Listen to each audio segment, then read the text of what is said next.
അസ്സലാമലൈക്കും. അങ്ങനെ നമ്മൾ എൽത്തൂരിൽ പോവാണ് കേട്ടോ. 3 ദിവസമായിട്ട് എൻ്റെ മോനും എൻ്റെ ഉമ്മയും അനിയത്തിയൊക്കെ അവിടെ ആണ്. അതായത് മൂത്ത ആൾ കേട്ടോ, സ്കൂളിൽ ലീവായതുകൊണ്ട് അവിടെ നിൽക്കാൻ പോയതാണ്. അപ്പോൾ എന്തായാലും നമ്മൾ അവിടേക്ക് പോവുകയാണ്. പ്ലസ് ഉമ്മനെയും അനിയത്തിനെയും വിളിക്കണം, അവരെ വീട്ടിലാക്കണം. അപ്പോൾ നമ്മൾ അവിടെ എത്തിയിട്ടുണ്ട് കേട്ടോ. ആരും കാണുന്നൊന്നുമില്ല. അങ്ങനെ നമ്മൾ അകത്തേക്ക് പോയി നോക്കുകയാണ്. എല്ലാവരും ഇവിടെ പോയി എന്ന് നോക്കുകയാണ്. നോക്കുമ്പോൾ അവിടെ തകൃതിയായ പണികളാണ് കേട്ടോ.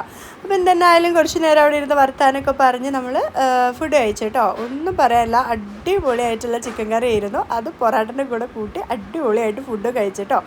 അങ്ങനെയാണ് പിന്നെ നമ്മൾ തമ്മുൻ്റെ ഷെഫീക്ക് പിയാപ്പിള വന്ന് ദീപാവലി മിഠായി വന്നിരുന്നു, അതൊക്കെ കഴിച്ച്.